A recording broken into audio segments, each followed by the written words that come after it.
My daughter-in-law screamed in front of 200 wedding guests. "What are you doing here? We told you not to come."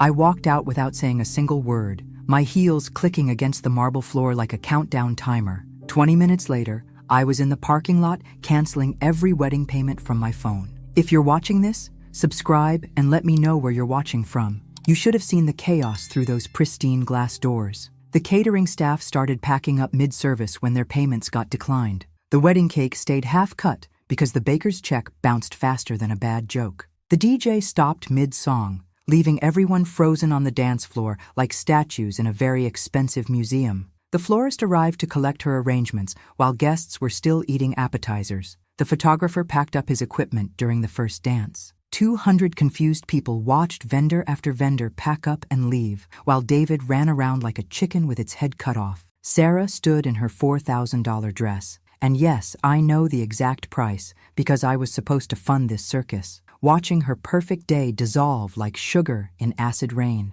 Her mouth hung open in shock. Probably the first genuine expression I'd seen from her in 8 months. "Mom, what did you do?" David caught up to me in the parking lot, his face redder than a lobster at a seafood buffet. "I stopped financing fraud, sweetheart," I said, not looking up from my phone as I canceled the photographer's final payment. "You destroyed my wedding." "No, David, I saved your inheritance from professional thieves." "How did I end up in this nightmare?" I muttered, watching the last bewildered guests drive away. The answer took me back 8 months, to the first time David brought Sarah Morrison home. The first time I looked at my son's girlfriend and thought, this woman's story has more holes than a golf course. It all began with tiny inconsistencies, details that most people would dismiss as nervousness or privacy preferences. But when you've survived decades of life's curveballs, you develop a radar for people who aren't quite what they seem. The difference between intuition and paranoia, as it turns out, can save you everything you own. 8 months ago, I was Margaret Chen, retired bookkeeper and worried mother. Today, I'm Margaret Chen, wedding saboteur and family protector. Let me tell you exactly how Sunday dinner turned into financial warfare. Because, honey, this story is just getting warmed up. 8 months earlier, David arrived at my door grinning like he'd won the lottery. My 32-year-old son had never been what romance novels would call a heartthrob. He was sweet, intelligent, and had the dating confidence of a teenager asking someone to prom. So when he announced he was bringing someone special to Sunday dinner, I was genuinely thrilled. My baby boy had found love. "Her name's Sarah Morrison," he said, practically vibrating with excitement. "We've been talking online for 2 months, and Mom, she's incredible, beautiful, smart, and she actually seems to like me." The way he said that last part made my heart ache. David had always struggled with self-confidence, especially around women. He was the kind of guy who practiced conversations in the mirror and got nervous ordering pizza from strangers. 2 months of online chatting? I asked. And now she's meeting the family? I know it sounds fast, but we have this amazing connection. You're going to love her. Famous last words of every man who's ever been played by a professional. Sarah arrived that Sunday looking like she'd stepped off a magazine cover and into my middle-class neighborhood by mistake. Blonde hair styled to perfection, makeup that probably took longer to apply than I spent getting ready for church, wearing a dress that cost more than my monthly utilities.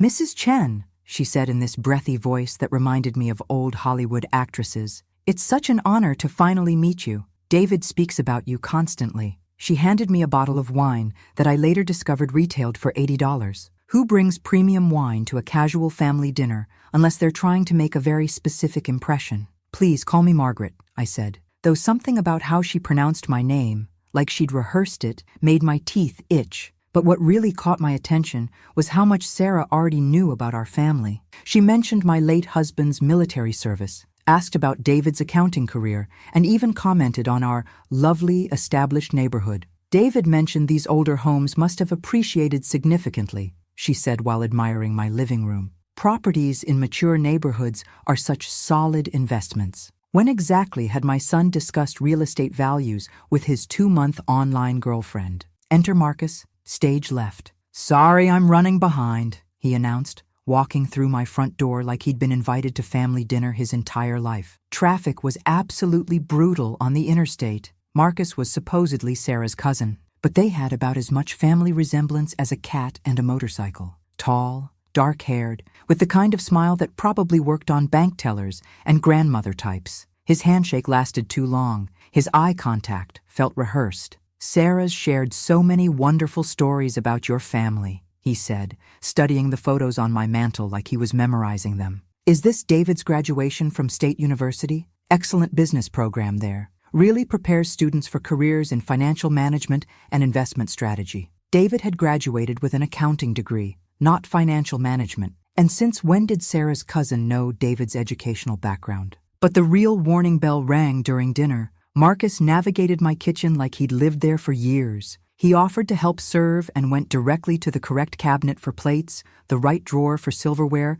like he'd studied my kitchen layout. "Marcus has such attention to detail," Sarah explained when I raised an eyebrow. "He's been invaluable helping us plan our future together." Future planning. After 8 weeks of internet dating, what followed was like watching a perfectly choreographed performance. Sarah asked textbook questions about David's childhood, laughed at all his stories with exactly the right timing, made appropriate comments about family memories. Meanwhile, Marcus somehow steered every conversation toward financial topics. "You know, David," Marcus said over my homemade apple pie, "Sarah mentioned you've been really disciplined about saving money. It's refreshing to meet someone your age who takes financial planning seriously." David practically glowed under the praise. "Well, I had good teachers. Mom drilled money management into me, and I inherited some funds from Dad's life insurance policy." Sarah's hand found David's arm immediately. "You're so fortunate to have such a strong support system. Family resources make such a difference when couples are building their life together."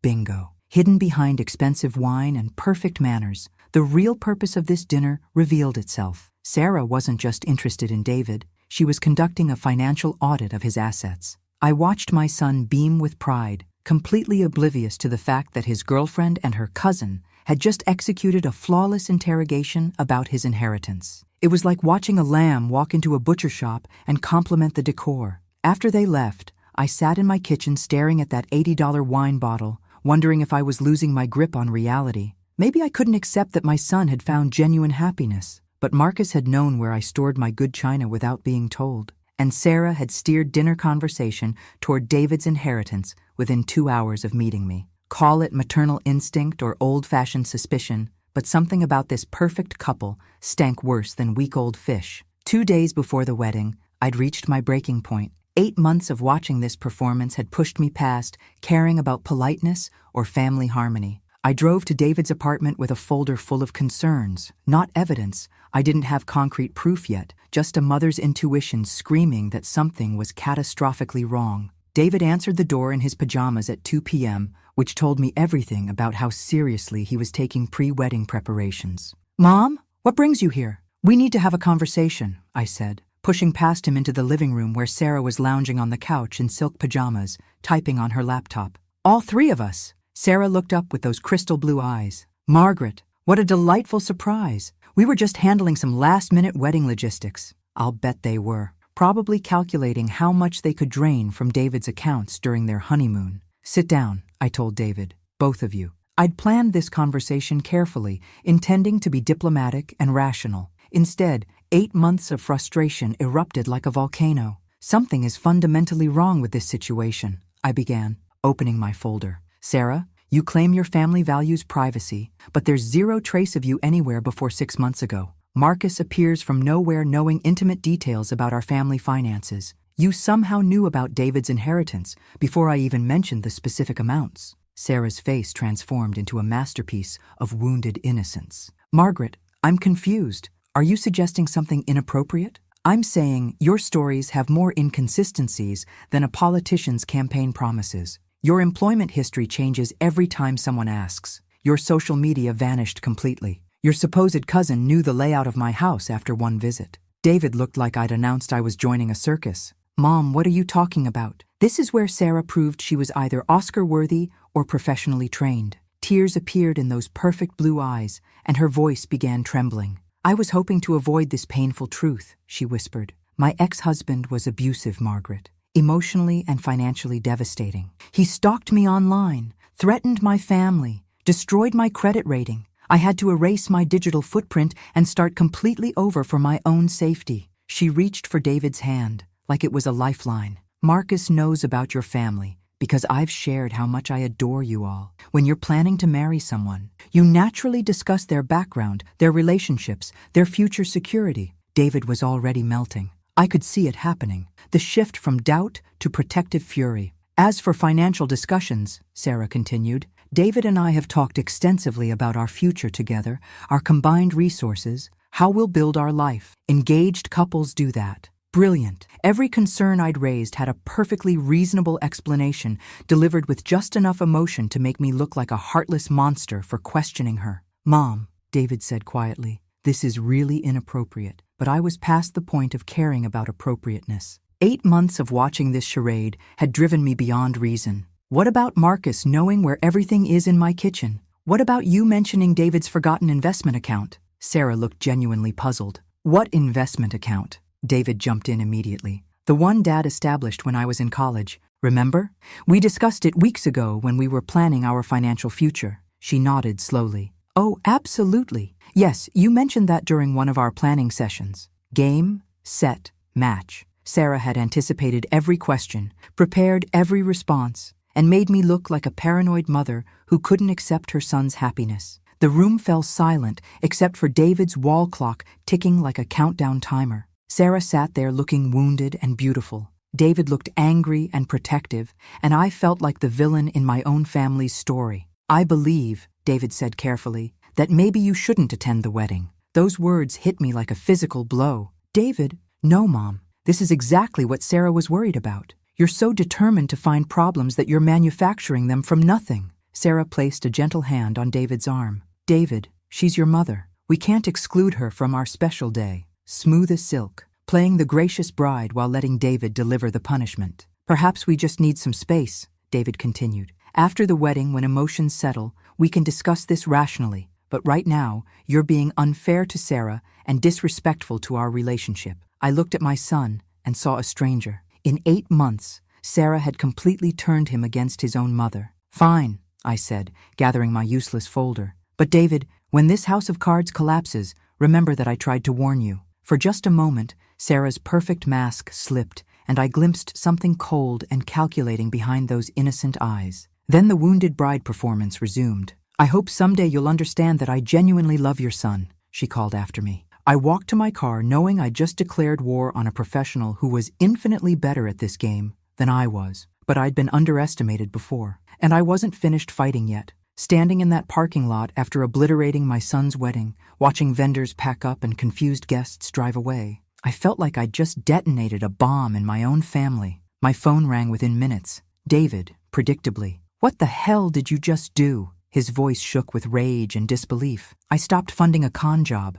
I said, watching the wedding cake being wheeled back into the baker's truck. You humiliated us in front of everyone. Sarah is devastated. The vendors have left, and our wedding is completely destroyed. Your wedding was doomed the moment you decided to marry a professional fraud, sweetheart. I'm done, Mom. Completely done. Don't call me. Don't visit. Don't contact us. You've made your choice, and now I'm making mine. The line went dead. I sat in my car for another hour, watching the last bewildered guests leave the venue. Part of me wondered if I'd just committed the biggest mistake of my life. What if I was wrong? What if I'd just nuked my relationship with my only child over gut feelings and circumstantial evidence? Then I remembered Marcus navigating my kitchen like he'd lived there, and I drove home with my conscience intact. The following days were torture. David meant business about cutting contact. My calls went straight to voicemail. My texts showed as delivered but never read. When I drove past his apartment, his car was never there. I'd protected him from financial disaster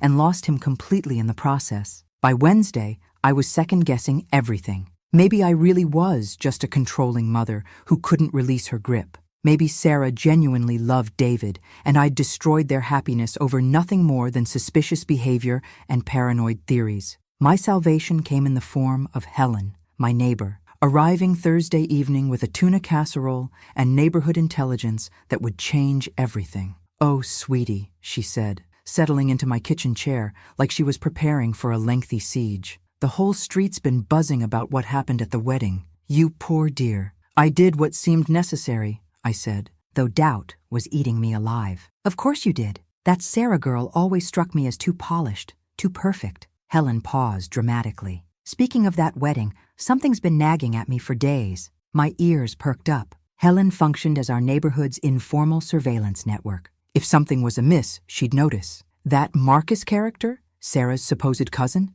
I finally placed where I've seen him before. I set down my coffee cup very carefully. Where? The Patterson wedding last spring. Remember when Amy Patterson married that banker? Marcus was there, but he called himself Mike Cameron and claimed he was connected to the groom's family. My pulse accelerated. Are you certain it was the same person? Absolutely certain. Same face, same charm, same way of circulating through the crowd asking personal questions about people's careers and financial situations. At the time, I thought he was just being sociable, but looking back, Helen shook her head. He was definitely fishing for information about family assets. This was the validation I desperately needed that something was seriously wrong. Helen, do you remember anything else about his behavior that day? He seemed to know a lot about the groom's family business, but when I mentioned it to Amy's mother-in-law later, she said none of them had ever heard of Mike Cameron. They assumed he was someone's plus one who got confused about which side of the family he belonged to. I spent the rest of the evening wrestling with what to do.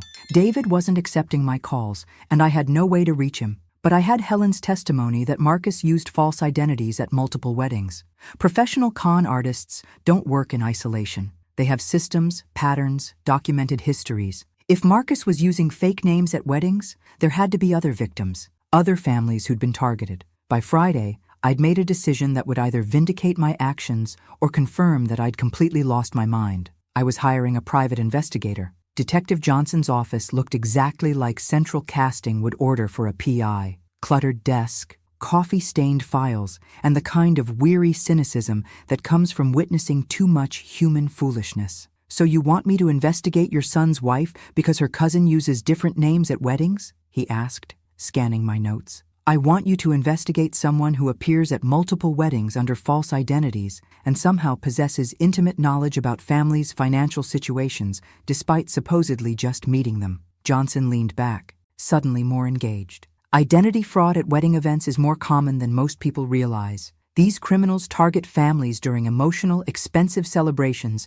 when everyone's guard is down. He opened a fresh file. Give me 1 week. If this Marcus character is running a long-term con, there'll be a documented trail. 7 days. 1 week to either prove my suspicions or confirm that I'd become the unhinged mother-in-law who destroyed her son's marriage over paranoid delusions. Meanwhile, David maintained absolute radio silence. Each day without hearing from him felt like losing him all over again. I'd raised him alone after his father's death, worked double shifts to fund his education, celebrated every achievement, and supported him through every disappointment. Now I was the enemy because I'd tried to protect him from beautiful predators. But experience has taught me that being right when everyone thinks you're wrong is the loneliest feeling in the world, until that moment when the truth finally surfaces. And I had a strong feeling that moment was approaching fast. Detective Johnson called me exactly 7 days later, and his tone immediately told me I wasn't crazy. Mrs. Chen, you need to prepare yourself for this conversation. Your instincts were completely accurate. I gripped my kitchen table. How accurate. Marcus isn't just using fake names. He's operating a sophisticated romance fraud network with multiple identities and a 5-year documented history of targeting families exactly like yours. Relief flooded through me, immediately followed by terror for what this meant for David. Johnson continued. I found records spanning multiple states. Marcus Reed, that's his actual name, has been Michael Cameron, Mark Carlisle, Martin Chase, and at least 4 other identities. He researches wedding announcements, engagement photos, social media posts, anything that provides intelligence about families with substantial assets. What about Sarah? Sarah Morrison is actually Sandra Mitchell. She's been his partner throughout the entire operation. Mrs. Chen, these people are extremely sophisticated. I located 2 previous victims who agreed to speak with me. Johnson explained their methodology: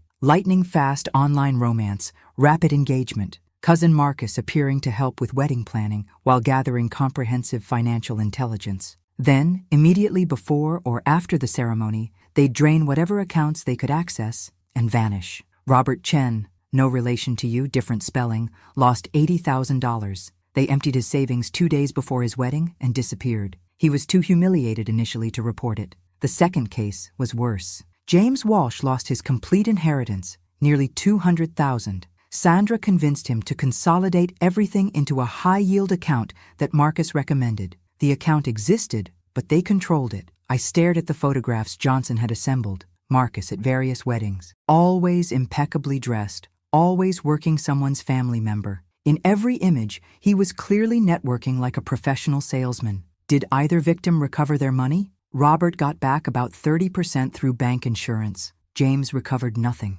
By the time he understood what happened, they'd moved to another state with new identities. My hands trembled. Detective Johnson, David has access to over $300,000 in various accounts, which makes him their ideal target. Mrs. Chen, you need to contact your son immediately. Based on their pattern and the disrupted wedding, they're probably accelerating their timeline. I tried calling David again. Voicemail, texting, no response. I even drove to his apartment. His car was gone. He won't take my calls, I told Johnson. He believes I'm the problem. Then we go to him directly. Sometimes people need to see evidence before they'll accept warnings. 20 minutes later, Johnson and I stood outside David's apartment building. His car was in the lot, which meant he was home and actively avoiding me. I rang his doorbell repeatedly. Movement inside, but no response. David, I know you're there. I have Detective Johnson with me, and we have critical information you need to hear. The door finally opened, but instead of my son, Sarah appeared.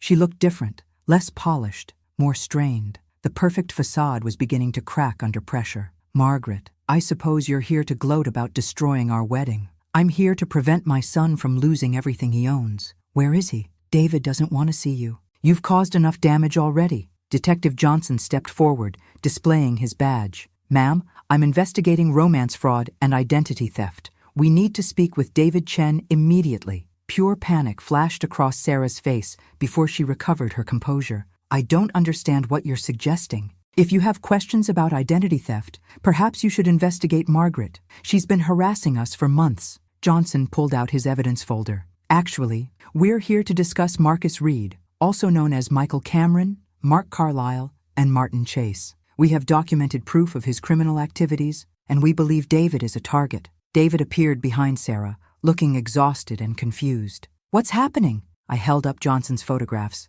Your fiancé and her cousin are professional con artists, David. They've done this before, to multiple families. Detective Johnson has the evidence. David stared at the photos spread across his coffee table. Marcus at different weddings, using different names, working with Sarah to target young men with inheritance money. Sarah, he said quietly, who are Robert Chen and James Walsh? Sarah was already moving toward the bedroom. This is all fabricated, David. Your mother obviously paid someone to create false evidence. She's obsessed with destroying our relationship. But David was no longer listening to her. He was studying a photograph of Marcus shaking hands with James Walsh at what was clearly an engagement celebration. When was this taken? He asked Johnson. 18 months ago, 2 months before James Walsh lost his entire inheritance to a fraudulent investment account that Marcus recommended. The apartment fell silent, except for Sarah frantically packing in the bedroom. How much money do you have access to, son? Johnson asked gently. David's face drained of color. About $350,000,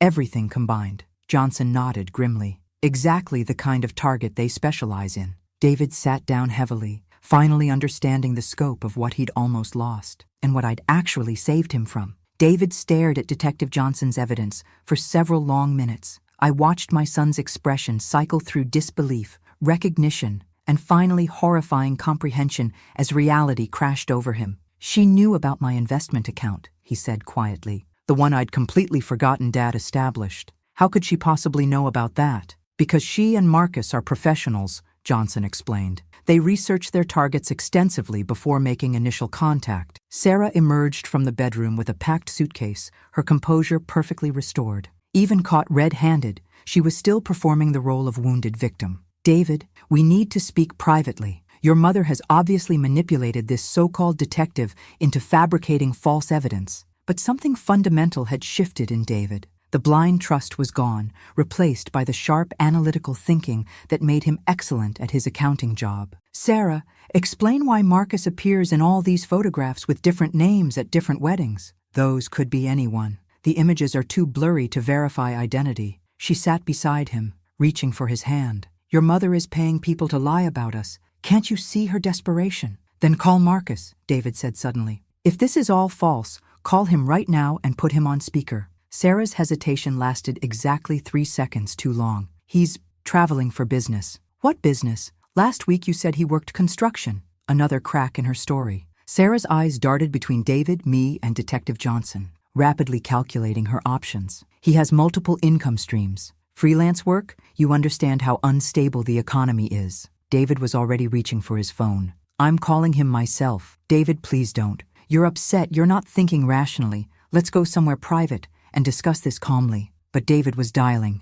We listened to the phone ring once, twice, 3 times before voicemail picked up. This is Marcus. Leave a message. David hung up and immediately tried again. Identical result. He's probably busy, Sarah said, but her voice had risen an octave. Busy with his construction job or his freelance work? David asked. Which version is true today, Sarah? The floodgates opened. 8 months of suppressed doubts suddenly had permission to surface. And why do you know so much about my family's finances? Mom's right. I never discussed half the things you somehow knew. Sarah stood abruptly. I can't continue this interrogation. Your mother has poisoned you against me with these ridiculous accusations. She headed for the door, but David blocked her path. Where are you going? To a hotel. I need space to process this attack on our relationship. What hotel? You've been living here for 3 weeks. Why would you suddenly need a hotel? The lies were unraveling faster than cheap thread. Sarah looked genuinely cornered, probably for the first time in years. David, let me explain everything. It's complicated, but I can make you understand if you just give me an opportunity. Then explain, right now, in front of my mother and Detective Johnson. Sarah looked at me with pure, undiluted hatred. 8 months of careful manipulation destroyed by one suspicious mother and a private investigator. Fine. You want truth? Her voice had changed completely, colder, sharper. Marcus isn't my cousin. He's my business partner. What kind of business? We provide financial consulting services to couples during major life transitions like marriage. Even in confession, she was still attempting to legitimize it. Show me, David demanded. Show me your business license, your client references, anything that proves this is legitimate. Sarah picked up her suitcase. I don't have to prove anything to someone who doesn't trust me. Actually, Detective Johnson interjected, you do have to prove it, because we have 2 documented victims who lost their life savings to your financial consulting services. Sarah's mask finally shattered completely. The tears stopped, the wounded act ended, and I saw the real person underneath, cold, calculating, and absolutely furious at being exposed. You have no idea what you're walking away from, she told David. A criminal who was planning to steal my inheritance? Someone who could have loved you when nobody else would. The final insult, wrapped in fake affection. David stepped back like she'd physically struck him. Get out, he said quietly. David, get out of my apartment, get out of my life, and stay away from my family. Sarah left without another word, but the look she gave me promised this was far from over. Detective Johnson began collecting his evidence. Mr. Chen, you need to contact your banks immediately and establish fraud alerts on all accounts. Change every password, review every recent transaction. David nodded, still in shock. Detective, what happens now? Now we build a case. With your testimony and our evidence, we should have arrest warrants within 48 hours. After Johnson left, David and I sat in his living room, surrounded by the debris of 8 months of deception. Mom, he said finally, I owe you an apology that could last the rest of my life. You don't owe me anything. You owe yourself a commitment to trust your instincts next time. But even as I hugged my son, I knew this wasn't finished. People like Sarah and Marcus don't simply disappear when their schemes fall apart. They escalate. 2 days later, Detective Johnson called with promising news. We have sufficient evidence for arrest warrants, he said. Identity fraud, wire fraud, conspiracy to commit theft. The district attorney wants to move quickly before they flee the jurisdiction. How long before arrests? We're coordinating with other law enforcement agencies where they've operated, hopefully within 24 hours. But apparently, Sarah and Marcus had their own schedule. That afternoon, I was shopping for groceries when I literally collided with Sarah in the produce section. She was dressed casually, jeans, sneakers, baseball cap. But there was something different about her energy. Less victim, more predator. Margaret, she said when our eyes met. What an interesting coincidence. Sarah, I tightened my grip on my shopping cart handle. I assumed you'd left town by now. Actually, I wanted to express my gratitude. I was completely unprepared for that response. Gratitude for what? For revealing exactly what kind of family David comes from. the suspicious, controlling kind that destroys anyone who tries to get close. Her voice was escalating, and other shoppers were beginning to notice our exchange. You obliterated a beautiful relationship because you couldn't tolerate the idea of your son loving someone more than he loves you. Now people were definitely watching. A teenage employee stocking lettuce had stopped to observe the drama unfolding. Sarah, lower your voice. Why? Embarrassed that people might hear the truth? She stepped closer, and I detected alcohol on her breath in the middle of the afternoon. You ruined my life because you're a bitter old woman who can't release her grip. This was escalating rapidly. I attempted to maneuver my cart around her, but she moved to block my path. David will never forgive you for this. You'll spend your remaining years alone because you couldn't stand to see him happy. Excuse me, I need to pass. Or what? You'll call your detective friend? Report me for grocery shopping while heartbroken? I pulled out my phone, and Sarah's expression shifted dramatically. Actually, that's exactly what I'm doing. Detective Johnson said he wanted to know about any contact you made. Fear flashed across Sarah's face before the angry performance resumed. You're calling police because I'm buying groceries? I'm calling them because you're harassing me in public and because there are active fraud warrants being processed with your name on them. Direct hit. Sarah stepped back, her face going pale. I don't know what you're talking about. Sure you don't. Just like you don't know Robert Chen or James Walsh or any of the other families you've robbed. Other customers were maintaining distance now, but I could see phones appearing. This confrontation would be on social media within minutes. Sarah recognized this too. She abandoned her cart and moved toward the exit, but not before delivering one final threat. This isn't finished, Margaret. When David realizes what he's lost, when he's lonely and miserable, remember that you caused this. She walked away, leaving me standing in the produce section with my heart racing and hands trembling.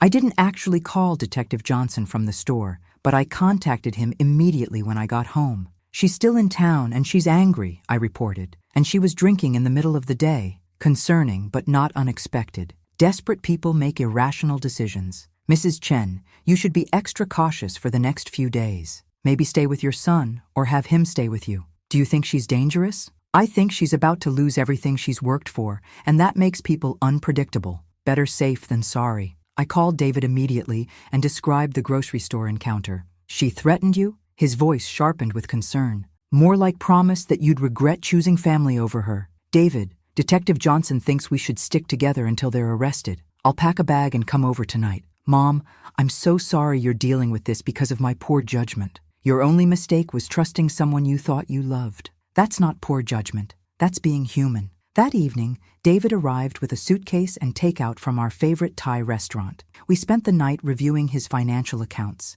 changing passwords, and examining every transaction from the past 8 months. Look at this, David said, pointing to his credit card statement. 3 charges yesterday that I didn't make. Sarah had gone on a revenge shopping spree, $500 at an electronics store, $300 at a designer boutique, and $200 at an upscale restaurant. She's using your credit card for spite purchases, I observed. Call the bank and report them as fraud. But as David was on hold with customer service, I couldn't shake the feeling that unauthorized credit card charges were just the opening act. If Sarah was desperate enough to use David's cards after being exposed, what else was she planning? And how long would she remain in town seeking revenge? The next morning, David's phone rang at 6 a.m. He'd returned to his apartment to collect more clothes and discovered something that chilled me to the bone. Mom, you need to get over here immediately, he said, his voice completely flat with shock. I threw on clothes and raced to David's place, my imagination conjuring worst-case scenarios.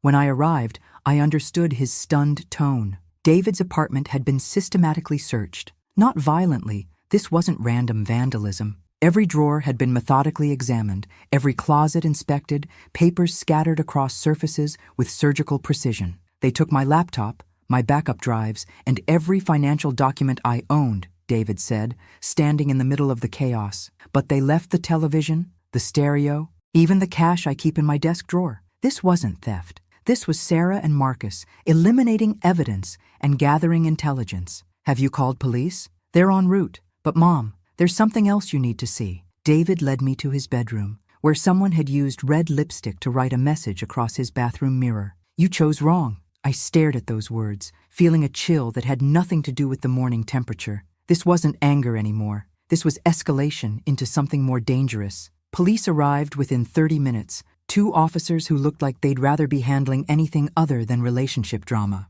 So your ex-fiancé broke into your apartment and stole your computer? Officer Martinez summarized after taking statements. David nodded. She had keys. We were cohabiting for 3 weeks before the wedding. What was on the computer that she might want? The full scope of the violation hit me. Sarah hadn't just stolen David's laptop. She'd stolen his entire digital identity. Everything, David said quietly. Bank account information, investment records, tax returns going back years, photos, emails, my complete digital life. Officer Martinez exchanged a significant look with his partner. Mr. Chen, you need to contact every financial institution immediately. This kind of identity theft can escalate very rapidly. After police left, David and I spent the morning implementing complete financial lockdown. Every account was frozen, pending new security verification. Every password was changed. Every automatic payment was canceled. I feel like such a fool, David said, while on hold with his investment company. I gave her access to everything. You trusted someone you thought you loved. That's human nature, not foolishness. But the call to his investment firm revealed how close we'd come to catastrophe. Someone had attempted to transfer funds that very morning, just hours after the break-in. The transaction was blocked by our automatic fraud detection system, the representative explained. But it would have processed within another hour if we hadn't frozen the account when we did. $47,000. Sarah had attempted to steal $47,000 from David's investment account. Detective Johnson called that afternoon with an update. The break-in changes the entire situation, he said. Computer theft, identity theft, attempted wire fraud. We now have enough for felony charges. Warrants should be issued tomorrow. What if they run before you can arrest them? It's a calculated risk, but Mrs. Chen, breaking into the victim's apartment suggests they're becoming desperate. Desperate people make critical mistakes. That evening, my neighbor Helen knocked on my door with news that made my stomach drop into my shoes. Margaret, there's been a strange car parked across from your house since this morning. Dark sedan, tinted windows. The driver's been sitting there for hours. I peered through my window and felt my heart stop. A black sedan sat under the streetlight across the street, the driver's silhouette barely visible through tinted glass. David, I called quietly, come here. He joined me at the window, and we both recognized the figure in the driver's seat. Marcus, David confirmed. He's watching your house. We called police again, but by the time they arrived, 20 minutes later, the sedan had vanished. Officer Martinez took another report, though I could tell he thought we were being paranoid. Could have been someone waiting to pick up a friend, he suggested without conviction. For 8 hours, Helen interjected. I've been monitoring that car since noon. Neither David nor I slept well that night. Every car that drove down our quiet residential street sounded like potential threat. Every shadow in the yard could have been an intruder. At 3 a.m., I found David sitting at my kitchen table with a baseball bat across his lap. I keep wondering what they might do next, he said. If they're surveilling your house, if they broke into my apartment, what's their end game? I didn't have an answer. But I knew one thing with absolute certainty. Sarah and Marcus weren't just attempting to steal money anymore. They were trying to destroy our lives completely. And tomorrow, if Detective Johnson was correct, they would either be in custody or desperate enough to attempt something even worse. The next day, I decided I'd had enough of being hunted like prey in my own neighborhood. Sometimes when you're being stalked, the best strategy is offensive action. I'm going to David's apartment, I announced over breakfast. Mom, police said to stay away until they complete the investigation. Police finished yesterday. I want to see if they overlooked anything important. What I didn't tell David was that I hoped Sarah and Marcus would return. I wanted a confrontation on my terms, in a location where I could control the circumstances instead of being ambushed in grocery stores or watched from mysterious cars. I drove to David's building and convinced the superintendent to let me inside. Poor Mr. Rodriguez thought I was just a concerned mother checking on her son's place after a break-in. He had no idea he was facilitating what could optimistically be called a citizen's arrest. David's apartment still resembled a disaster zone. I spent an hour carefully searching through the wreckage, looking for anything the criminals might have missed during their frantic search. I found it wedged behind David's dresser, apparently dropped during the chaotic ransacking. A cell phone with a cracked screen and a distinctive case that definitely didn't belong to my son. I was examining the phone when I heard familiar voices in the hallway outside. My pulse spiked as I recognized Sarah's voice, arguing with someone about whether they should risk returning. "We need that phone," a male voice said. Marcus, obviously. There's too much incriminating information on it to leave behind. It's probably destroyed, or the police have it by now. We can't take that chance. If they access those contacts and messages, they were coming back, and I was about to be trapped in David's apartment with two increasingly desperate criminals. I looked around frantically for an escape route or hiding place. The apartment was on the 3rd floor, so windows weren't viable. The only concealment was David's bedroom closet, which felt like a terrible tactical choice. Then I heard keys jingling in the lock. Sarah still had David's spare key. I slipped into the bedroom and pulled out my phone to call 911, but there was no signal. The building's thick walls had always been problematic for cellular service, and naturally they would fail me at the worst possible moment. The front door opened,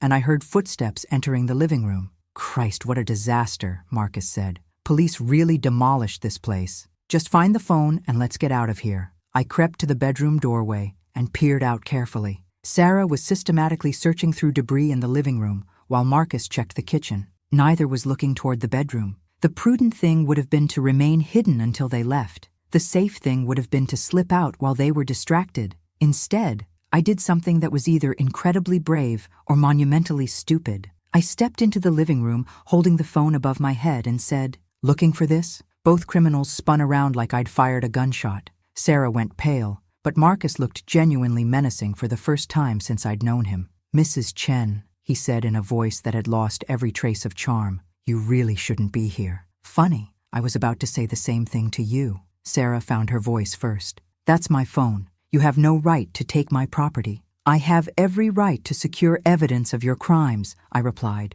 projecting more confidence than I felt. "Police are very interested in what they might find on here." Marcus started moving toward me slowly, like he was approaching a dangerous animal. "Why don't you just hand over the phone, and we'll all walk away from this?" "Because I don't negotiate with criminals." Sarah pulled out her own phone and started recording video. "Look, everyone," she announced in her victim voice. "This crazy woman broke into my fiancé's apartment and stole my personal phone. She's been stalking and harassing us for months. Even caught red-handed, she was still attempting to control the narrative through social media manipulation." "Turn off the camera, Sarah. It's Sandra," she said with a cold smile. "Sarah was just a character I played for your pathetic son." The mask was completely off now. No more wounded bride, no more innocent victim, just a professional criminal who was tired of pretending. "Turn off the camera, Sandra, or I'm calling police right now." "With what phone? You don't have signal in this building and we both know it." She was right, and her expression told me she knew it.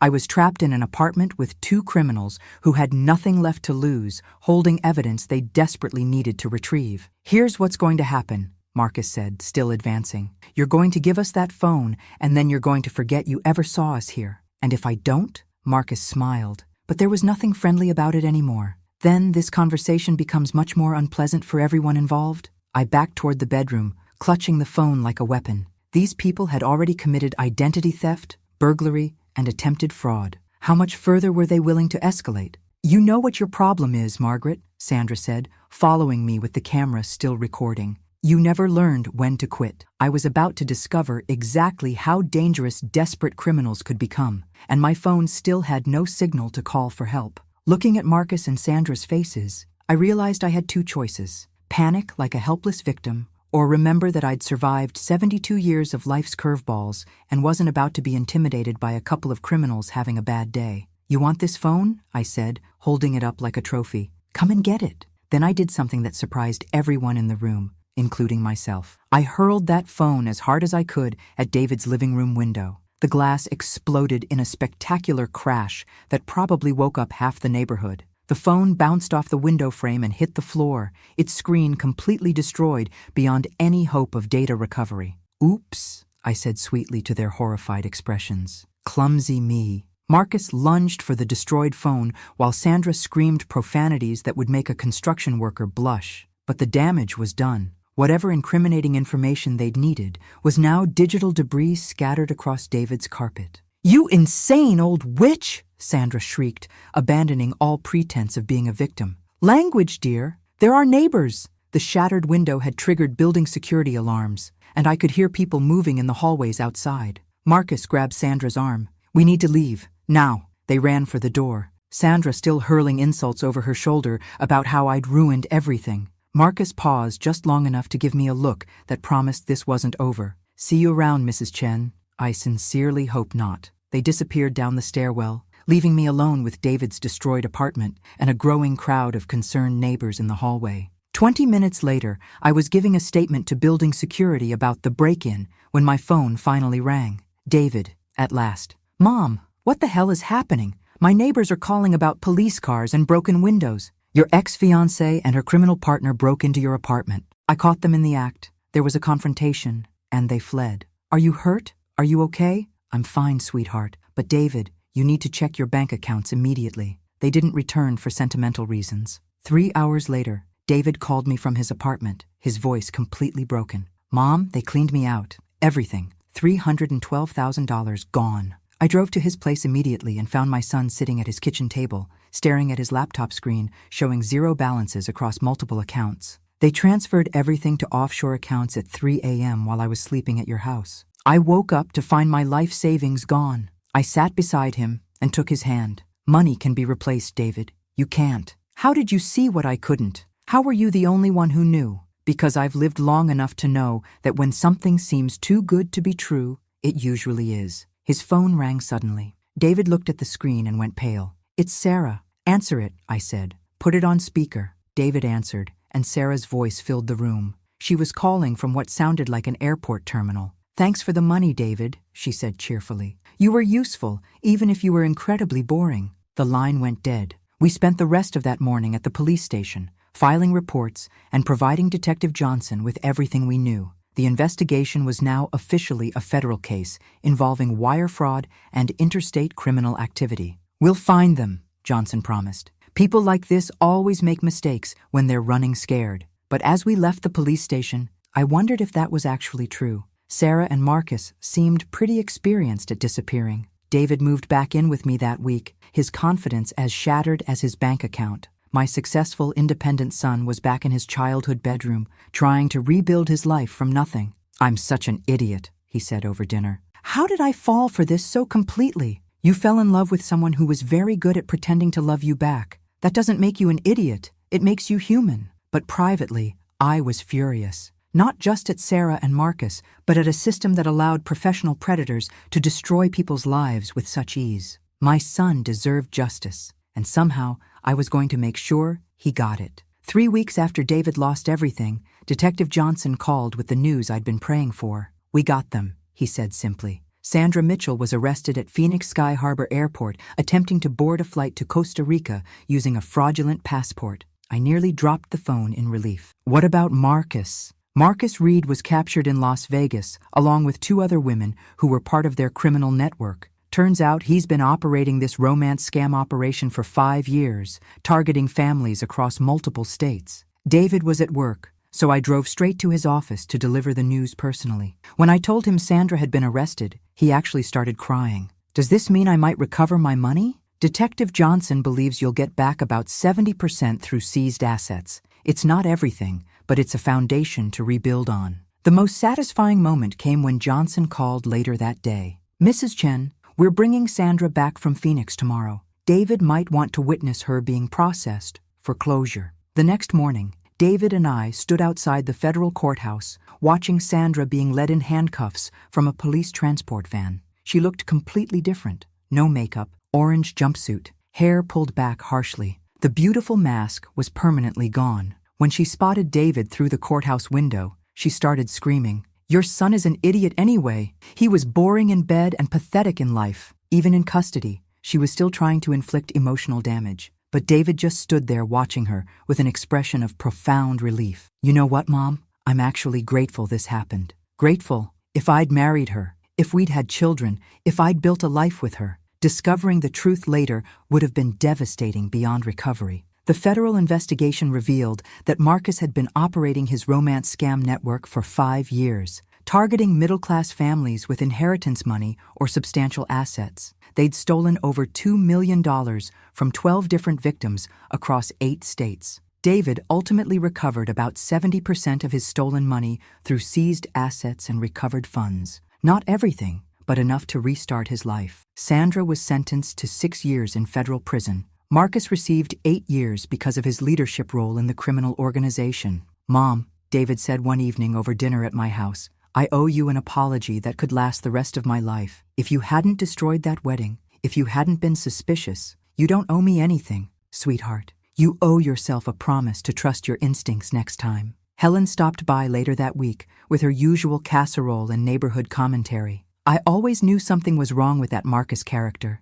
she declared. Too charming, too interested in everyone's personal business. I should have spoken up sooner. You did speak up, Helen. Your observation about seeing him at other weddings is what started the entire investigation. Well, I'm just relieved we stopped those criminals before they hurt anyone else. 6 months later, David started dating again. A wonderful teacher named Lisa, who I actually met first at the farmer's market. When David mentioned he was single, I introduced them properly. Promise me you'll let me meet anyone you're serious about, I told him after their third date. Actually, Mom, I was hoping you'd help me research her background first. I looked at my son, my careful, analytical, newly cautious son, and felt proud. Now you're thinking clearly. Teach me what to look for. I never want to be that vulnerable again. 2 years later, David proposed to Lisa after a thorough 6-month courtship where I had plenty of time to verify that she was exactly who she claimed to be. They're getting married next spring, and this time,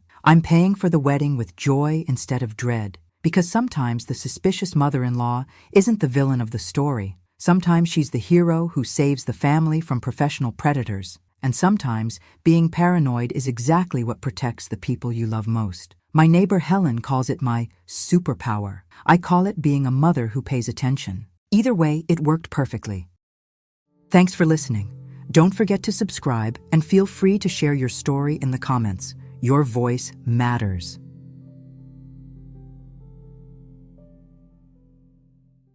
My daughter-in-law smiled as she handed me the papers that would supposedly transfer my company to them, calling me too senile to manage anything anymore. I signed without reading a word, watching their faces light up with greed. What they inherited instead was a financial nightmare that would destroy them both.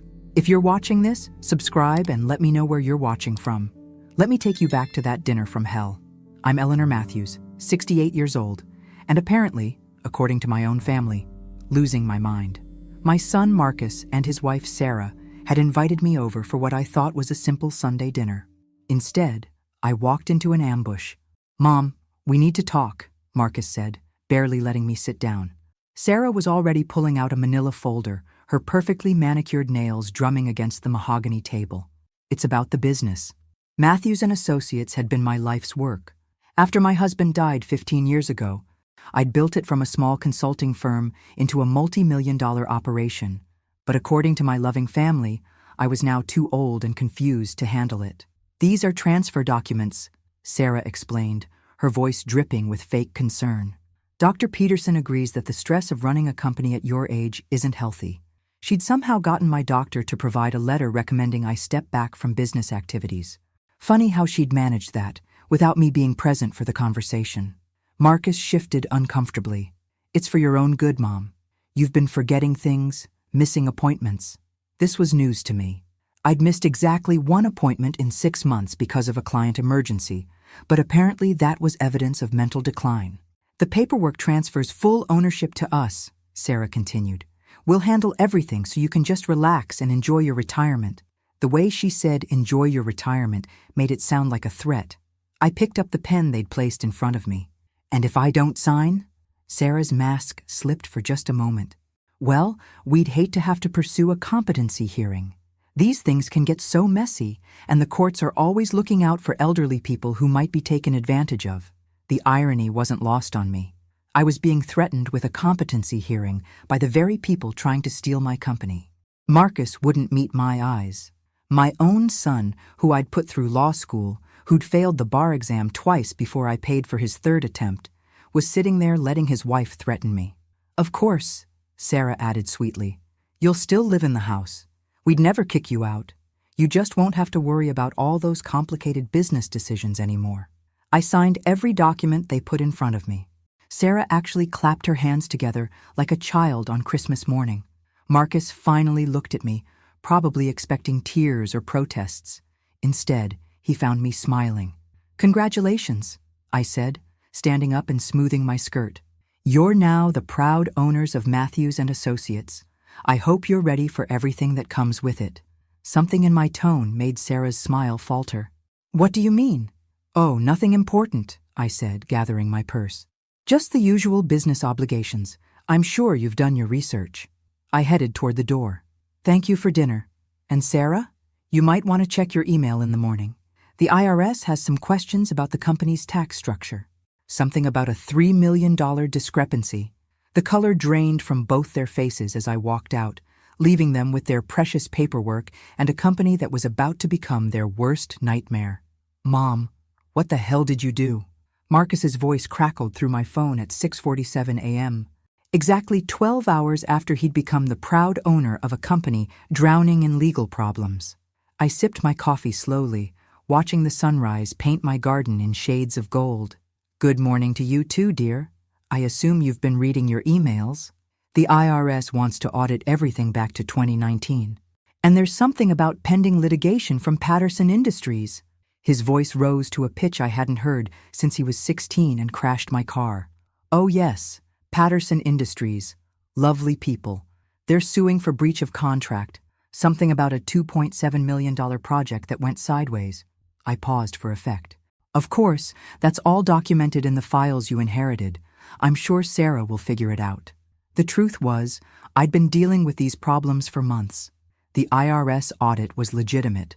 My accountant had made some aggressive deductions that needed clarification. The Patterson lawsuit was frivolous. They were trying to blame us for their own poor planning.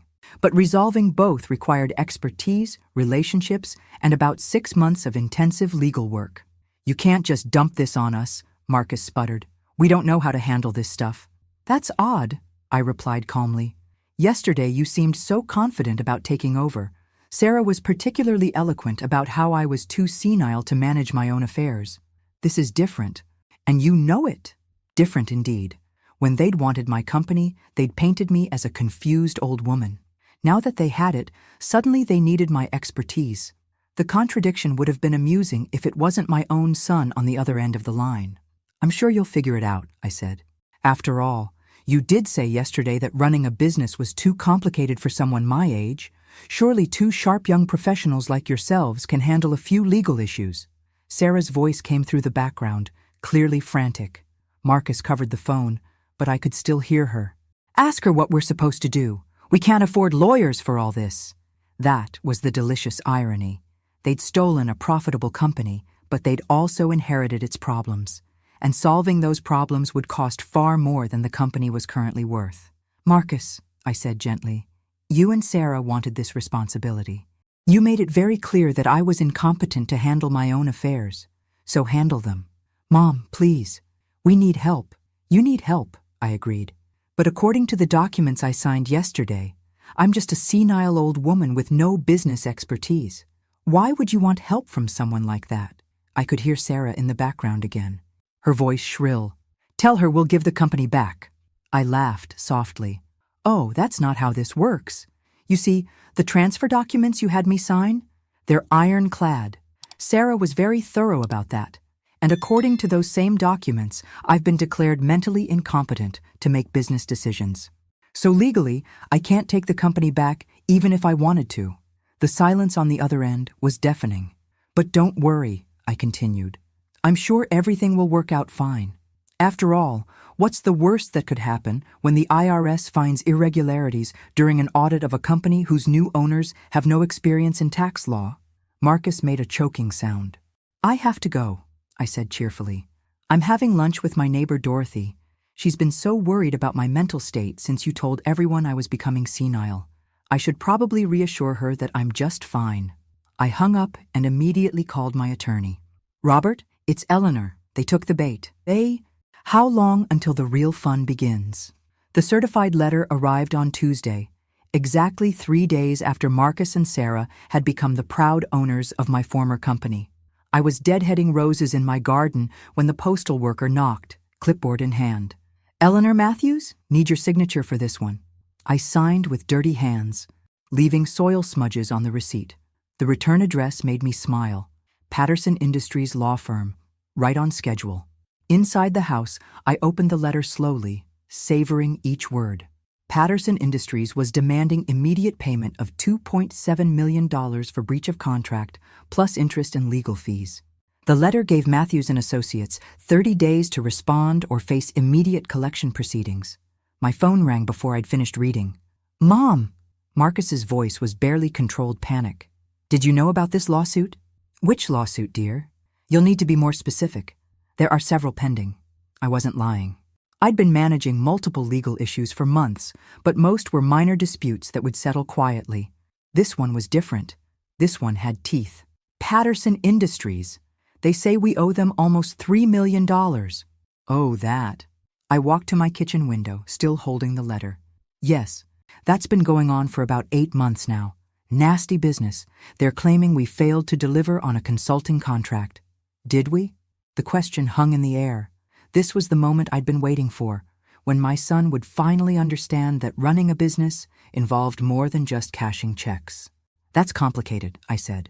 "We delivered exactly what the contract specified, but Patterson's executives didn't like the results, so they're claiming the work was inadequate. It's a common tactic: hire consultants, ignore their advice, then sue when your own decisions fail. So we'll win the case? Eventually? Probably. But defending a lawsuit costs money, Marcus. Lots of money. The legal fees alone will run about $400,000 even if we win. And that's assuming Patterson doesn't drag this out for years." I could hear Sarah in the background, her voice rising to a shriek. $400,000! "How much cash does the company have?" Marcus asked, and I could hear the calculator clicking in his mind. "Well, that's another issue," I said carefully. "The company's liquid assets are somewhat tied up right now."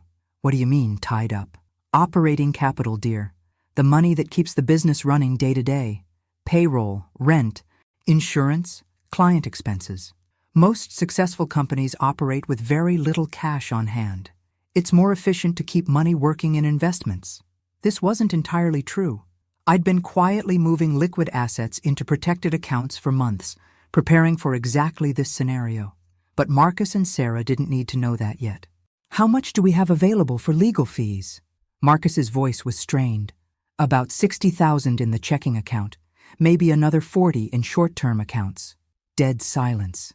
"That's not enough." Sarah's voice came through clearly now. She'd obviously grabbed the phone from Marcus. "You knew about this lawsuit when you signed those papers. You deliberately didn't tell us. Sarah, dear, you and Marcus made it very clear that I was too mentally impaired to discuss complex business matters. How could I possibly explain ongoing litigation to people who'd already determined I was senile? This is fraud. We can sue you for fraud." I laughed softly. "With what money, dear? You now own a company facing a $3 million lawsuit with only $100,000 in available cash. I don't think you'll be hiring any lawyers anytime soon." The beautiful truth was finally sinking in. They'd been so focused on grabbing my profitable company that they'd never considered its liabilities. Like amateur fishermen who'd caught a shark, they were about to discover that some prizes come with very sharp teeth.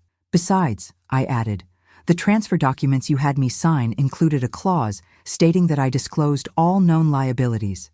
It's right there in paragraph 7, subsection C. I'm sure you read it carefully before having me sign."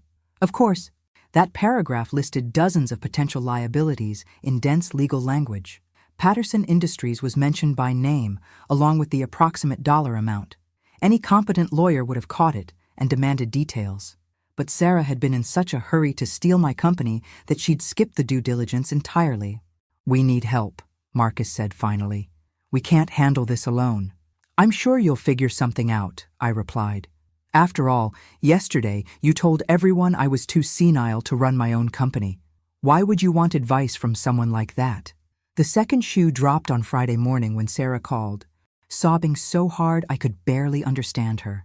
"The bank froze our credit line," she managed between gasps. "They want the Patterson lawsuit resolved before they'll extend any more funds." I set down my coffee and settled into my favorite chair. This was better than cable television. "That's unfortunate," I said mildly. "Though I suppose it makes sense from their perspective. Banks don't like lending money to companies facing major litigation." "You knew this would happen," Sarah accused. "You set us up." "I set you up?" I laughed genuinely now. "Sarah, You threatened me with a competency hearing unless I signed papers transferring my company to you. I was apparently too senile to run my own business, remember? How could someone that mentally impaired possibly set up anyone? The irony was perfect. Either I was competent enough to have orchestrated their downfall, in which case their theft was even more despicable, or I was the senile old woman they'd claimed, in which case they'd been outmaneuvered by someone with dementia. We can't make payroll next week, Sarah continued. 12 employees, Eleanor. 12 people will lose their jobs because of what you did. That stung a little.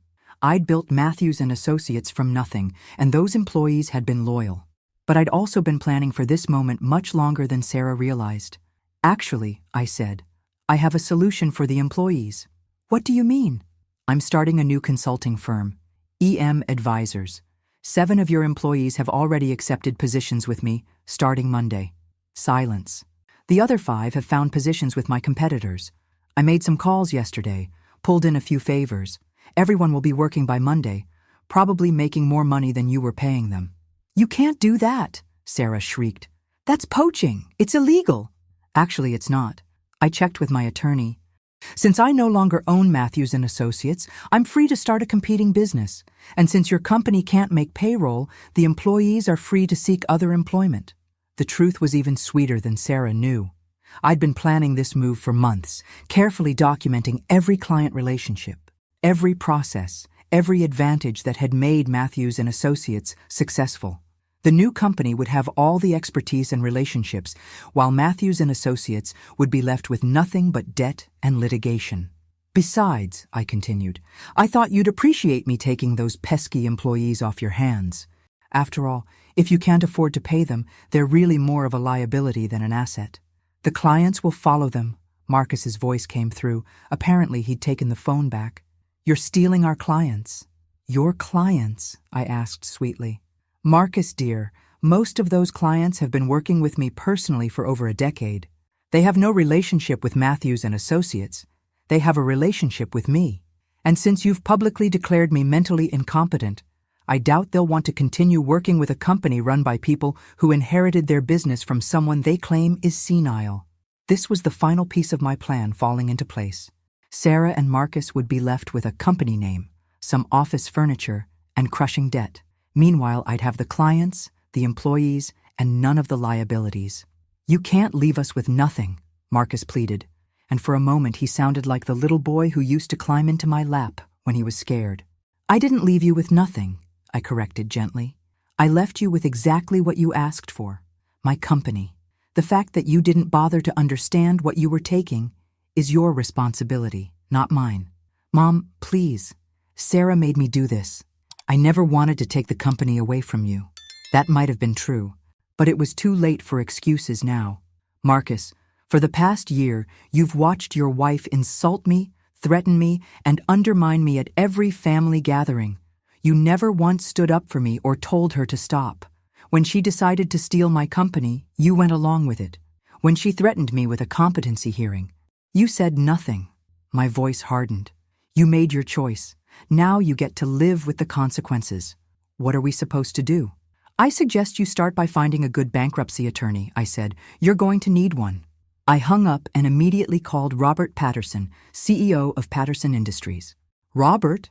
It's Eleanor. How are Margaret and the kids? Good, good. Listen, I wanted to talk to you about that little lawsuit your lawyers filed. I think we can work something out. The meeting was set for Monday morning at Patterson Industries headquarters. I arrived 15 minutes early, wearing my best navy suit and carrying a leather briefcase that had belonged to my husband. Robert Patterson met me in the lobby personally, which told me everything I needed to know about how seriously he was taking this conversation. Eleanor, you look wonderful, he said, his smile genuine but cautious. I have to admit, I was surprised when you called. I imagined so, I replied, shaking his hand firmly. Shall we get to business? His conference room overlooked downtown, with windows that made everything seem possible. Robert's legal team was already assembled, 3 attorneys in expensive suits who looked like they'd rather be anywhere else. Before we begin, Robert said, I want you to know this lawsuit isn't personal. It's just business. I smiled. Of course it is, and so is my response. I opened my briefcase and pulled out a thick folder. I'd like to start by reviewing the original contract between Patterson Industries and Matthews and Associates. One of the lawyers, a sharp-faced woman in her 40s, leaned forward.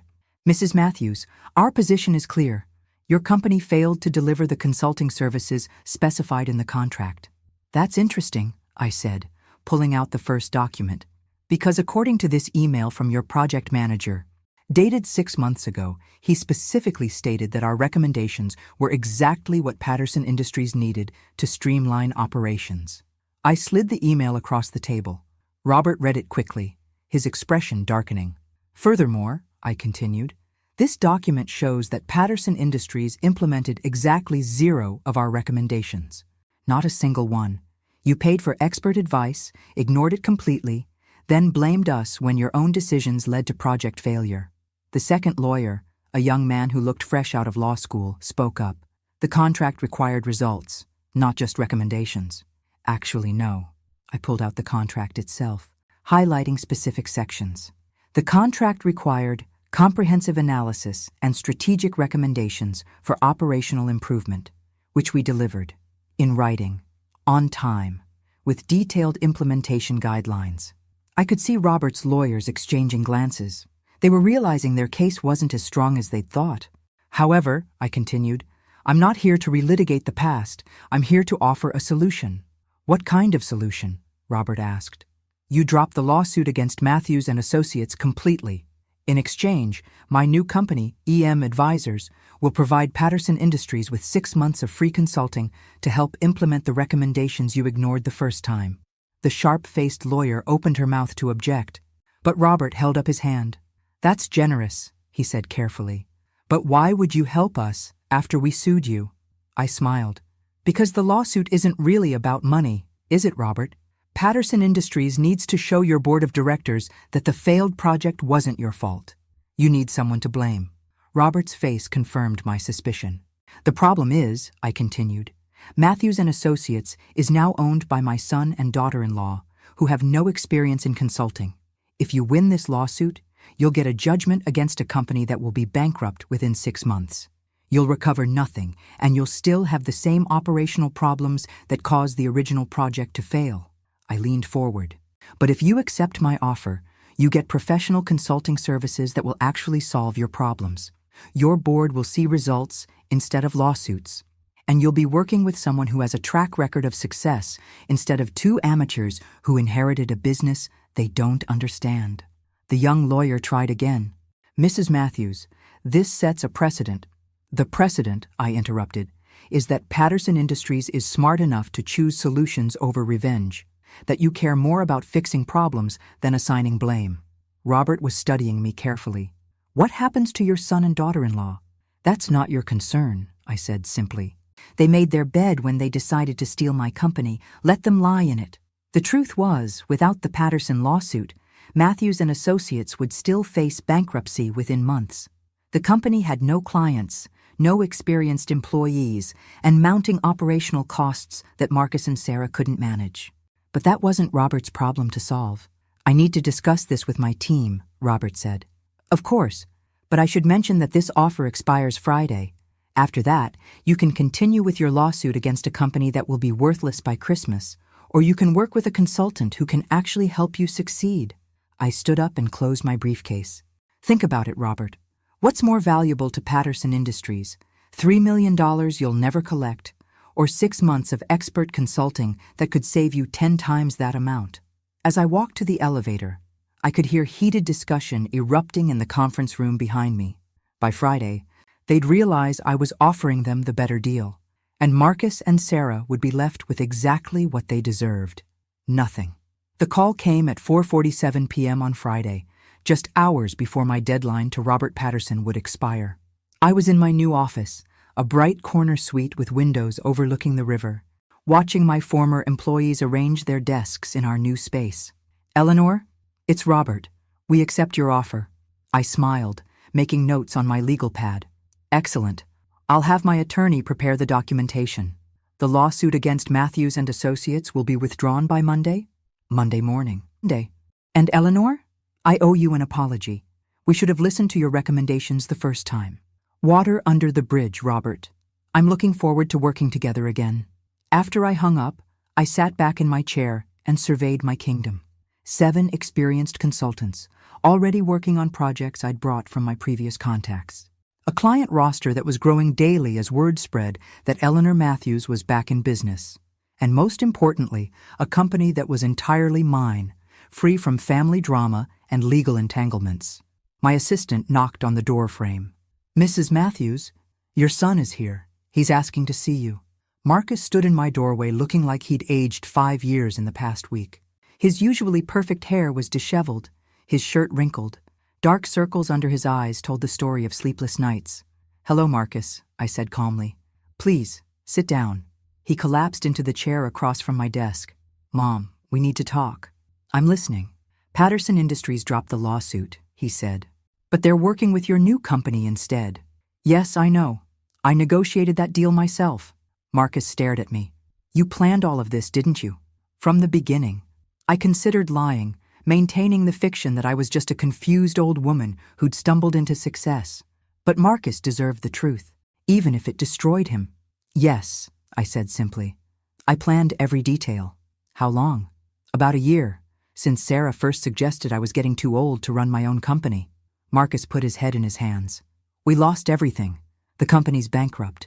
We can't make rent on the office. Sarah's talking about divorce." I felt a flicker of sympathy for the little boy who used to bring me drawings from school. But that little boy had grown into a man who'd helped his wife steal from his own mother.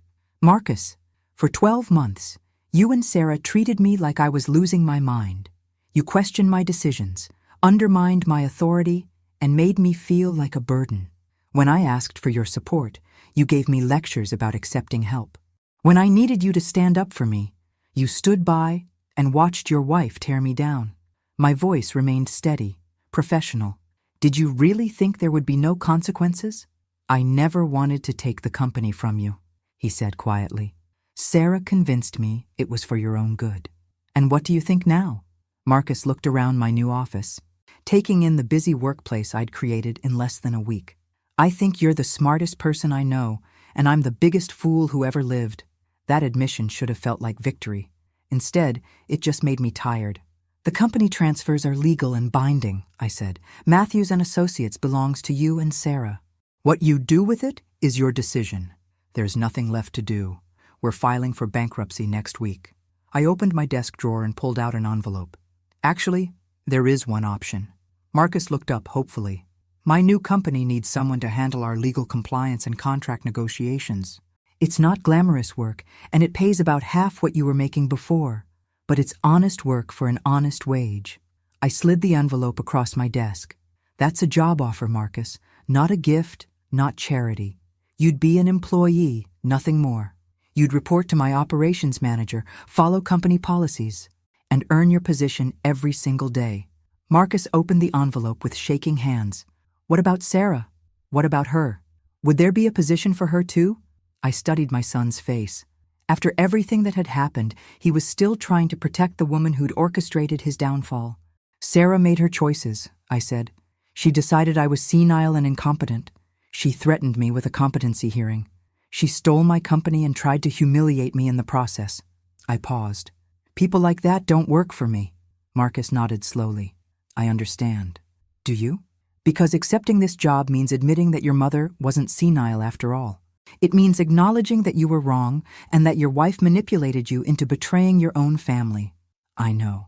And it means that if you ever again let anyone treat me the way Sarah did, you'll be out on the street permanently. No second chances, no family forgiveness, nothing." Marcus met my eyes for the first time since he'd entered my office. "I understand, Mom, and I'm sorry. I'm so sorry." I looked at my son, really looked at him, and saw something I hadn't seen in years. Humility, regret, and maybe, just maybe, a glimmer of the boy who used to think his mother could fix anything. "Think about the offer over the weekend," I said. "Let me know Monday morning."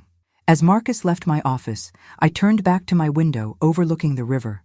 In the reflection, I saw a woman who looked exactly like the Eleanor Matthews who'd signed those transfer papers a week ago.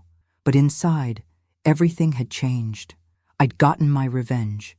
My son and daughter-in-law had lost everything, just as I'd planned. But looking at Marcus's broken expression, I wondered if some victories cost more than they were worth. My phone buzzed with a text from Sarah. "This isn't over. I'll find a way to destroy you for what you've done." I deleted the message without responding. Some people never learned. But maybe Marcus would be different. Maybe losing everything would teach him what I'd tried to show him all along. That family isn't about what you can take from each other. It's about what you're willing to give. Monday morning would tell me whether my son had finally learned that lesson or if he was truly lost forever. Marcus accepted the job offer, but Sarah's revenge was just beginning. On Tuesday morning, I arrived at my office to find 2 police officers waiting in the lobby with handcuffs. "Eleanor Matthews, you're under arrest for elder abuse and financial fraud." I remained calm as they read me my rights, though inside I was calculating furiously. Sarah had moved faster than I'd anticipated, and apparently she'd found someone willing to listen to her version of events. "My attorney is Robert Chen," I told the officers. "I'd like to call him immediately." At the police station, I learned the scope of Sarah's accusations. According to her sworn statement, I had manipulated my own son into stealing my company, then used my knowledge of the business to sabotage his efforts. She claimed I was suffering from early-stage dementia that made me paranoid and vindictive. The most damaging allegation was that I'd hidden assets from the company transfer, effectively defrauding Marcus and Sarah of money that rightfully belonged to them. Robert Chen arrived within an hour, his expression grim. "Eleanor, this is serious. Sarah has bank records showing large transfers from Matthews and Associates accounts to your personal accounts over the past 6 months. Those transfers were perfectly legal," I said. "I was the sole owner of the company. I had every right to manage its assets as I saw fit." "The problem is timing," Robert explained. "If the prosecution can prove you knew Marcus and Sarah intended to take over the company, and you deliberately moved assets to prevent them from accessing the money, that could constitute fraud." I almost laughed at the irony. Sarah was accusing me of the very crime she'd been planning to commit, stealing money that didn't belong to her. "What kind of evidence do they have?" "Email records showing you discussing business plans with your accountant 3 days before the transfer. Phone records showing calls to your bank. And Marcus is on record saying you seemed unusually cooperative about signing the papers." Marcus had provided evidence against me.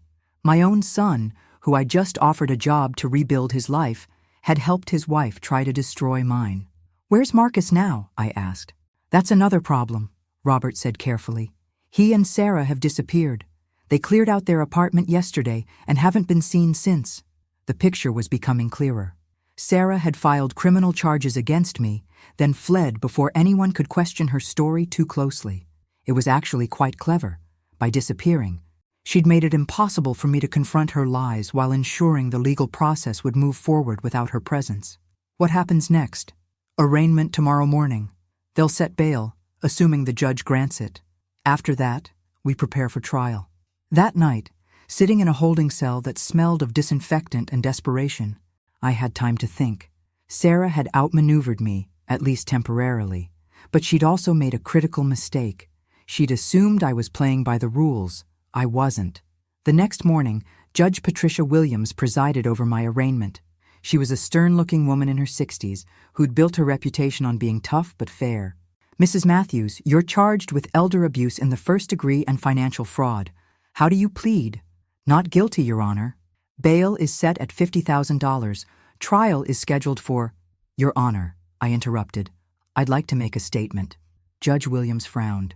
"Mrs. Matthews, I strongly advise you to consult with your attorney before—" "I understand the risks, Your Honor, but there's something the court needs to know about the complainant's credibility." Robert Chen was making frantic gestures for me to stop talking, but I continued. "Sarah Matthews, who filed these charges, is currently a fugitive. She and my son disappeared yesterday, immediately after filing this complaint. I believe they're attempting to flee the country with money they embezzled from Matthews and Associates." The prosecutor, a young woman who'd been looking confident, suddenly appeared worried. "Furthermore," I continued, "I have evidence that Sarah Matthews has been planning this fraud for over a year, and that the company transfer she claims was legitimate was actually accomplished through threats and coercion." Judge Williams looked intrigued despite herself. What kind of evidence? Mrs. Matthews? I smiled. Audio recordings, Your Honor, of every conversation I had with my son and daughter-in-law over the past 6 months. The courtroom erupted in murmurs. The prosecutor was now looking actively panicked. I've been recording our family interactions since Sarah first suggested I was becoming senile, I continued, including the dinner where she threatened me with a competency hearing unless I signed the transfer documents. Robert Chen had stopped trying to shut me up and was now smiling himself. Your Honor, I said, I'd like to request that all charges be dropped and that a warrant be issued for the arrest of Sarah and Marcus Matthews for fraud, extortion, and filing false police reports. The audio recordings changed everything.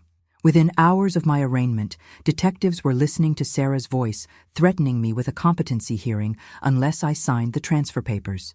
They heard Marcus agreeing to the plan despite clearly knowing it was wrong. Most damaging was the conversation from the week before the dinner when Sarah and Marcus discussed their strategy for taking my company.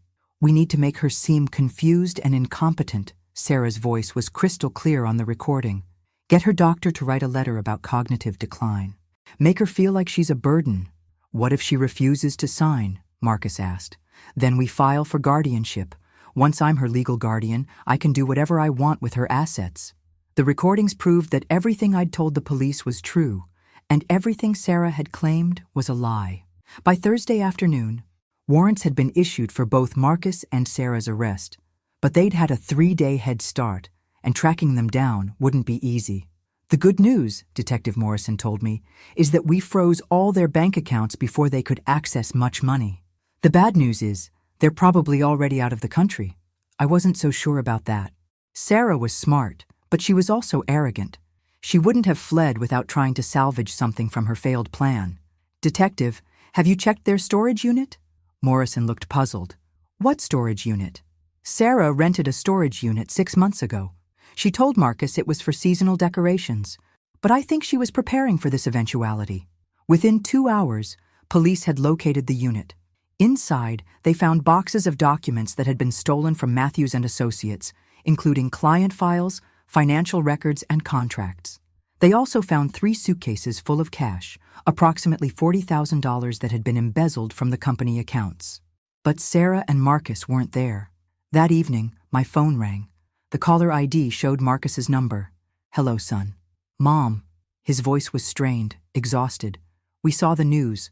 Sarah says we need to keep running. Where are you? I can't tell you that, but Mom, I want you to know, I never wanted it to go this far. Sarah said we'd just take the company and run it better than you could. She said you'd be happier not having to worry about business anymore. I closed my eyes. Even now, after everything that had happened, Marcus was still making excuses for his wife. Marcus, you have 2 choices. You can keep running with Sarah and spend the rest of your life as a fugitive, or you can come home and face the consequences of what you've done. Sarah will never agree to come back. I'm not talking about Sarah. I'm talking about you. A long pause. In the background, I could hear Sarah's voice, sharp and angry, though I couldn't make out the words. She's saying we should disappear completely. New identities, new life somewhere far away from here. And what do you want to do? Another pause, longer this time. I want to come home, Mom. I want to fix this somehow. Then do it. I can't leave Sarah. She's my wife. Sarah destroyed your life, Marcus. She manipulated you into betraying your own mother, convinced you to commit multiple felonies, and now she's asking you to abandon everything you've ever known to live as a criminal. I could hear their argument escalating in the background. She's all I have left, Marcus said quietly. No, I replied. You have me. You'll always have me, if you're willing to come home and make this right. The line went dead. Friday morning, Detective Morrison called with an update. We traced their credit cards to a hotel in Montreal. Canadian authorities are coordinating with us, but by the time officers arrived, they were gone again. Any idea where they're headed? Sarah has a cousin in Switzerland. We're working with Interpol. But honestly, if they make it to Europe, it'll be much harder to bring them back. I hung up and stared out my office window. Somewhere out there, my son was running from the police with a woman who'd destroyed everything he'd ever cared about. Part of me wondered if I should have handled things differently, found a way to separate Marcus from Sarah's influence without destroying his life completely. But then I remembered the recordings. Marcus's voice agreeing to steal my company, his willingness to have me declared incompetent, his complete failure to protect me from Sarah's abuse. Some lessons could only be learned the hard way. The breakthrough came from an unexpected source. On Saturday morning, my doorbell rang at 7 a.m. I opened it to find a young woman in her 20s with Sarah's blonde hair and sharp features. "Mrs. Matthews, I'm Jessica Mills, Sarah's sister. I think we need to talk." Over coffee in my kitchen, Jessica told me a story that made everything click into place. "Sarah's been planning this for 2 years," she said. "Ever since Marcus first mentioned how successful your company was. She's always been jealous of people who have more than she does." "Why are you telling me this?" Jessica looked uncomfortable. "Because she called me yesterday asking for money. She wanted me to wire $10,000 to an account in Switzerland. When I refused, she threatened to ruin my credit rating." That sounded like Sarah. Even on the run, she was trying to manipulate and threaten people. She also said something that worried me. "She's planning to come back to the US, but not to turn herself in. She wants to kill you." The words hit me like ice water. She said that specifically?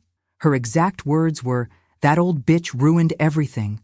I'm going to make her pay permanently." I called Detective Morrison immediately.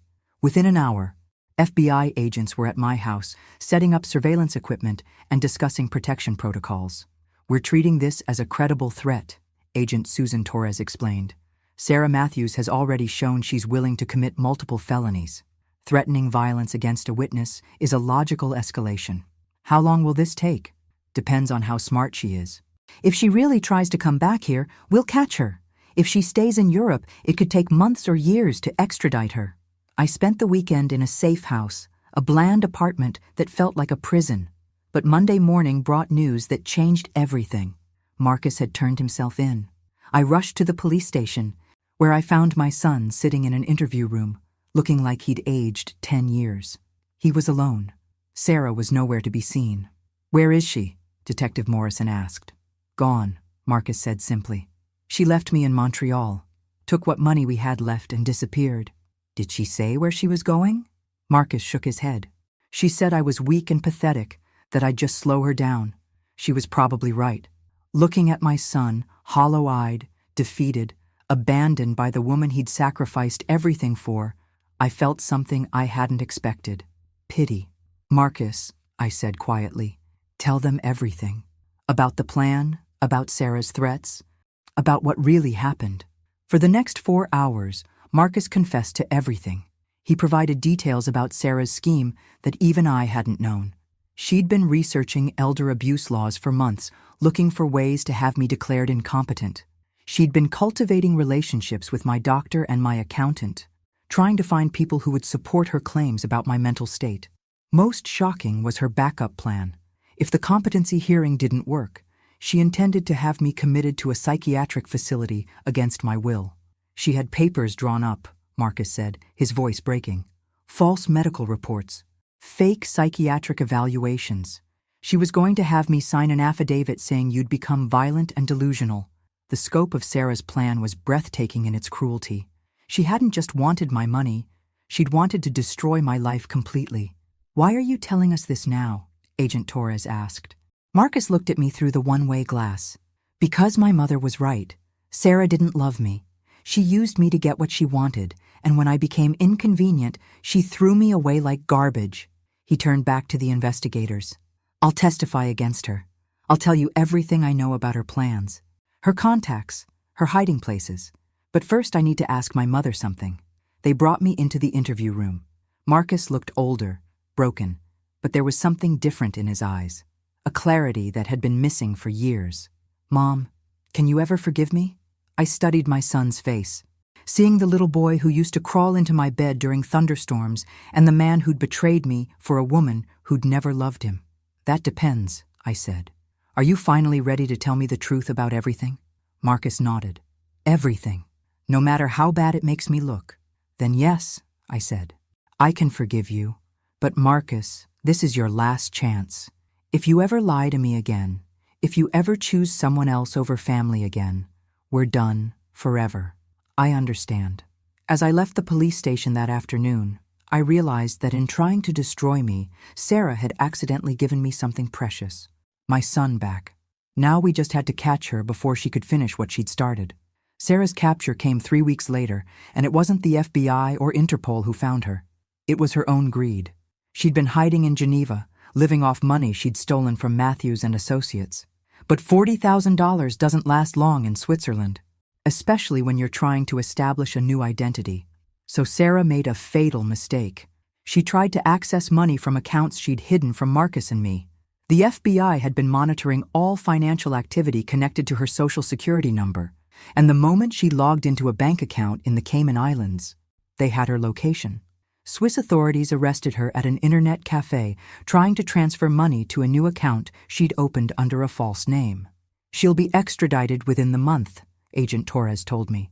And thanks to your son's testimony, we have enough evidence to convict her on multiple federal charges. Marcus had kept his word.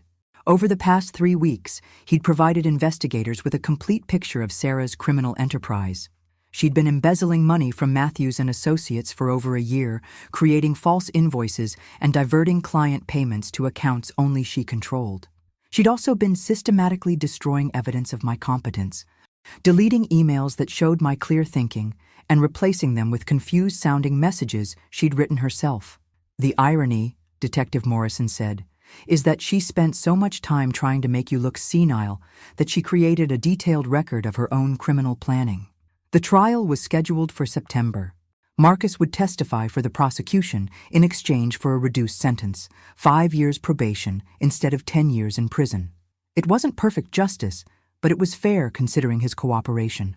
"What will you do now?" I asked him as we sat in my office, overlooking the river where I'd built my new life. "I'd like to keep working here, if you'll have me," he said. "I know I don't deserve another chance, but this job, working for you again, it's helped me remember who I used to be before Sarah came along." Marcus had indeed proven himself over the past month. He worked harder than anyone in the office, stayed late without being asked, and never complained about the routine legal work I'd assigned him. More importantly, he'd started standing up for himself in small ways that suggested he was rebuilding his backbone. "You can stay," I said, "but I want you to understand something. I'm not your mother when we're in this office. I'm your boss. You'll earn your position every single day, and you'll never receive special treatment because you're my son. I understand. And Marcus, you'll go to therapy, real therapy, with a professional who specializes in emotional manipulation and psychological abuse. Sarah didn't just steal our money, she stole your ability to think for yourself. If you're going to rebuild your life, you need to understand how that happened." Marcus nodded. "I've already started. Dr. Rebecca Chen. She's helping me understand how Sarah isolated me from everyone who cared about me." That was encouraging. For the first time in years, Marcus was taking responsibility for his own healing instead of waiting for someone else to fix his problems. My phone buzzed with a text from Agent Torres. Sarah waived extradition. She'll be back in the U.S. tomorrow for arraignment. I showed the message to Marcus. His face went pale. "Are you afraid of her?" I asked. "Terrified," he admitted. "Even in handcuffs, even facing 20 years in prison, she's still the most manipulative person I've ever met. She'll try to blame everything on me, make herself look like a victim." "Let her try," I said. "We have recordings, financial records, and your testimony. The truth has a way of surviving lies." But privately, I shared Marcus's concern. Sarah was indeed manipulative, and she'd had weeks in a Swiss jail cell to plan her defense strategy. The real test would come when she stood in front of a jury and tried to convince them that she was just a loving wife trying to help her confused mother-in-law. I'd built my case carefully, but Sarah had always been good at making people believe her version of events. This time, though, I had something she didn't. The complete truth, documented in her own voice. And sometimes, that's enough. The trial lasted 6 days, and every moment was a masterclass in how truth ultimately defeats deception, no matter how skillfully the lies are told. Sarah's defense attorney painted her as a devoted daughter-in-law who'd been concerned about my mental deterioration. He claimed she'd only tried to help me by taking over business responsibilities I could no longer handle. "My client acted out of love and concern," he told the jury.